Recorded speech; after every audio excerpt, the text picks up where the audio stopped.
اللہ مجھے لشکر مہدی سے ملا دے، اللہ مجھے لشکر مہدی سے ملا دے، ایسا نہ ہو آقا میرا حلم کی صدا دے۔ اعوذ باللہ من الشیطان الرجیم، بسم اللہ الرحمن الرحیم، الحمد للہ رب العالمین، والصلاة والسلام علی اشرف الانبیاء والمرسلین وعلی اہل بیتہ الطیبین الطاہرین، واللعنۃ الدائمۃ علی اعدائہم اجمعین من یوم ظلمہم وعداوتہم الی یوم الدین، اما بعد۔ بسم اللہ الرحمن الرحیم۔ معرفت امام زمانہ عجل اللہ تعالی فرجہ الشریف کے حوالے سے ملاقات امام کے واقعات کا تذکرہ جاری تھا۔ آج اس واقعے کا تذکرہ آپ کے سامنے کیا جا رہا ہے کہ جس میں دعاؤں کا تذکرہ، خاص طور پر مشکلات کے وقت کس طرح سے، کس دعا کے ذریعے سے، کس عمل کے ذریعے سے اپنے آپ کو اس مشکل سے نکالا جا سکے، اور جو سرکار حجت امام عصر والزمان عجل اللہ تعالی فرجہ الشریف نے دعا سکھائی کہ اس طریقے سے اگر کبھی پریشانی ہو، کوئی مشکل آئے تو اس طریقے سے دعا کرو، پروردگار تمہاری مشکل کو حل کرے گا۔ تو اس واقعے کے اندر جو جس طریقے سے مولا نے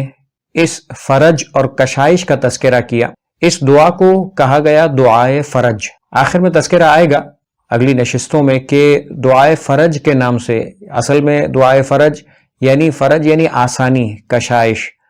مشکل کا حل ہو جانا، یہ ایک عام زبان میں آپ کی خدمت میں عرض کر رہا ہوں۔ تو اس فرج اور کشائش کے لیے مختلف قسم کی دعائیں ذکر ہوئی ہیں، ان میں سے ایک دعا اور عمل کا تذکرہ اس واقعے میں بھی ملتا ہے، اور اس کے علاوہ بھی چند ہیں کہ جن کا اشارہ آپ کے سامنے کیا جائے گا۔ یہ وہ واقعہ ہے کہ جس کو نقل کیا ہے سید رضی الدین ابن طاووس نے اپنی کتاب فرج المحموم میں۔ علامہ مجلسی نے بھی ذکر کیا ہے کتاب الدلائل سے، کہ جو شیخ طبری کی کتاب ہے۔ واقعہ کچھ اس طریقے سے ہے کہ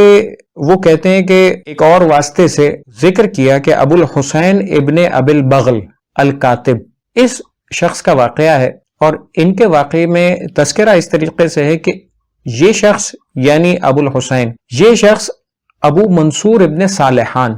غالباً اس واقعے سے ایسا لگتا ہے کہ یہ اس زمانے کا کوئی وزیر یا کوئی صاحب منصب شخص تھا۔ ان دونوں کے درمیان کا یہ واقعہ ہے۔ تو ابو الحسین نے ابو منصور سے کوئی ایسا کام رہا ہوگا، اس لیے کہ واقعے کے اندر بھی اسی طرح تذکرہ ہے کہ کوئی ایسا کام رہا تھا کہ جو ان دونوں کے درمیان تھا، یعنی کوئی ٹاسک دیا ہوگا، کوئی کام دیا ہوگا، کچھ ایسا تھا کہ جو ہمارے درمیان کچھ تھا، کچھ کام کرنا تھا، لیکن اس کے بعد ہوا یہ کہ ایک ذمہ داری لینے کے بعد، یہ کام کے متعلق بات کرنے کے بعد ابو الحسین کہتے ہیں کہ ہمارے درمیان کچھ چپقلش ہوئی، کوئی ایسے مسائل ہوئے جس کی وجہ سے ہوا یہ کہ مجھے چھپنا پڑ گیا۔ چھپنا پڑا یعنی ایسا نہیں کہ کوئی چھوٹی موٹی بات ہوئی ہو، اتنا چھپنا پڑا کہ سمجھیں کہ وہ اسے ڈھونڈ رہے تھے، اور یہ اپنے آپ کو اس شہر کے اندر، علاقوں کے اندر ان سے اور ان کے آدمیوں سے، اس لیے کہ وہ صاحب منصب آدمی ہے، اکیلا تو نہیں ہے کہ وہ ایک انسان ڈھونڈ رہا ہو، صاحب منصب ہے، اس کے فوجی، اس کے پولیس والے، اس کے جاسوس، وہ سب اس کی تلاش میں تھے، اور یہ بالکل چھپ چکے تھے۔ اس وقت کا یہ واقعہ ذکر کیا کہ ابو الحسین نے جب یہ کیفیت، ظاہر ہے کہ انسان کتنا اس چیز کو برداشت کر سکتا ہے، ایک وقت آیا کہ انہوں نے یہ کوشش کی کہ جا کر امام موسیٰ کاظم علیہ الصلوۃ والسلام کے روضہ مبارک، جن کو مقابر قریش کہا جاتا ہے، ان روایات کے اندر بھی کہ جہاں پر امام کی شہادت کا تذکرہ ہے، وہاں پہ مقابر قریش کا لفظ استعمال ہوا، یعنی جہاں قریش کے افراد کو دفن کیا جاتا تھا، وہ قبرستان مقابر قریش کہلاتا ہے۔ وہاں پر تو انہوں نے بھی اسی طرح کا حوالہ دیا کہ مقابر قریش میں جا کر میں دعا کروں، یعنی امام موسیٰ کاظم علیہ الصلوۃ والسلام اور امام محمد تقی جواد علیہ الصلوۃ والسلام کی قبر مبارک پر جا کر توسل کروں۔ ایک شب جمعہ ایسی آئی کہ جس میں انہوں نے وہاں جانے کا ارادہ کیا، یہ وہاں تشریف لے گئے۔ ابو الحسین وہاں پر گئے، اور وہاں پر جو شخص تھا جو اس زمانے کے اندر اس روضہ مبارک کا جو رکھوالا کہہ سکتے ہیں یا کنجیدان کہہ سکتے ہیں، یا وہ کہ جس کے پاس یہ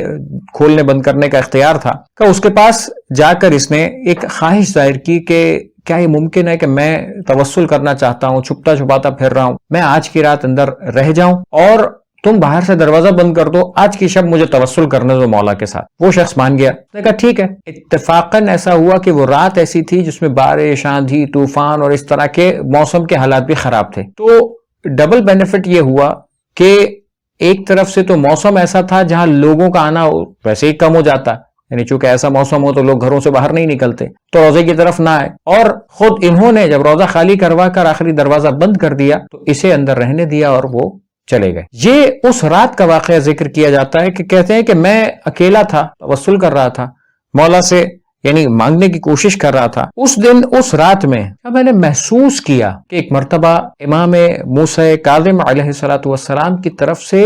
کچھ قدموں کی چانپ محسوس ہوئی کہ کوئی آ رہا ہے۔ جیسے ہی کوئی انسان اکیلا مولا کے روضے پر موجود ہے، سب دروازے تالے لگ چکے ہیں، بند ہو چکا ہے، اور پھر اچانک سے محسوس ہو کہ کوئی آ رہا ہے تو کیسے ممکن ہے؟ خیر ان کے ذہن میں خیالات آئے جن کا انہوں نے بعد میں تذکرہ بھی کیا کہ ممکن ہے کہ جس طرح سے میں یہاں پر چھپ کر بیٹھ گیا تھا اور باہر سے دروازے بند ہو سکتا ہے کہ یہ بھی کہیں اندر چھپا بیٹھا ہو یا سو گیا ہو یا توسل کی خاطر کچھ بھی ہو سکتا ہے۔ کہا کہ میں نے محسوس کیا کہ کوئی شخص آ رہا ہے اس طرف سے۔ کہ وہ آئے اور انہوں نے آنے کے بعد زیارت پڑھنا شروع کی۔ جب مولا امام موسیٰ کاظم علیہ السلام کی طرف متوجہ ہوئے، زیارت پڑھنا شروع کی۔ کہ انہوں نے زیارت اس طرح سے پڑھی کہ حضرت آدم علیہ السلام سے سلام کرنا شروع کیا، انبیاء پر سلام کرتے رہے، اولو العزم انبیاء پر سلام کیا، اور اس کے بعد ائمہ معصومین علیہ السلام پر جب باری آئی تو ایک کے بعد ایک تمام ائمہ معصومین کا نام لے کر سلام کیا جاتا رہا۔ وہ ایک کے بعد ایک سلسلہ جاری تھا، وہ یہ دیکھ رہے ہیں، سن رہے ہیں کہ کیا ہو رہا۔ 11 اماموں تک تو تذکرہ آیا، 12ویں امام کا تذکرہ نہیں آیا۔ کہ اس کے بعد انہوں نے 2 رکعت نماز پڑھی، اور پھر جب یہ ہوا تو انہوں نے یہ فیل کیا، اس لیے کہ ظاہر ہے کہ ایسے خوف کے عالم میں اگر کوئی ذرا سا بھی واقعہ ہو جائے، جبکہ ان کا یہ ذرا سا واقعہ نہیں تھا بلکہ کیفیت ایسی تھی کہ ہر چیز متوجہ ہونے والی تھی، کہ انہوں نے اتنی باریک بینی کے ساتھ توجہ کی کہ سب پر سلام ہوا، سرکار حجت علیہ السلام پر سلام نہیں کیا گیا، 11 اماموں تک سلام کیا اس شخص نے، اور اس کے بعد نماز پڑھی۔ تو میں نے یہ سوچا کہ ہو سکتا ہے بھول گئے ہوں، کوئی شخص ہو سکتا ہے کہ بعض اوقات زیارت کے اندر کوئی چیز فراموش کر دے، ہو سکتا ہے کہ انہیں معلوم ہی نہ ہو یہ 11 امامی ہوں، ممکن ہے کہ یہ ان کا عقیدہ رہا ہی اسی طریقے سے ہو، تو کوئی بھی پاسبلٹی بن سکتی تھی اس کے اندر۔ ان کے پاس صرف سن کر یہ تمام خیالات آ رہے تھے، اس کے علاوہ کوئی ان کے پاس حل نہیں تھا۔ اس کے بعد جب وہ فارغ ہوئے، نماز پڑھی، نماز پڑھنے کے بعد اب وہ پھر امام جواد علیہ السلام کی قبر مبارک کی طرف متوجہ ہوئے۔ اب جب زیارت کا سلسلہ شروع ہوا، پھر وہی حضرت آدم علیہ السلام سے شروع کیا، اولو العزم انبیاء تک، اور تمام انبیاء کی زیارت جو نام تھے ان کی نام لینے کے بعد اب جو سلسلہ ہوا پھر ائمہ معصومین پر شروع ہوا، ایک کے بعد ایک ائمہ معصومین کے نام آتا رہا، 11ویں امام تک آ کر رک گیا نام، اور اس کے بعد تذکرہ نہیں ہوا۔ کہ یہ کیفیت ایسی تھی کہ جہاں پر ایک یوں کہا جا سکتا ہے کہ ایک طرح سے ایک خوف کی ایک عجیب سی کیفیت جس کی بات سمجھ میں نہیں آ رہی تھی، ان کے ذہن میں خیال تھا کہ ممکن ہے کہ ہو، ممکن ہے کہ کچھ اور ہی کیفیت ہو۔ یہاں سے انشاءاللہ اگلی نشست میں واقعے کو جاری رکھیں گے۔ وآخر دعوانا الحمدللہ رب العالمین۔ سے ملا دے ایسا نہ ہو آقا میرا حل من کی صدا دے۔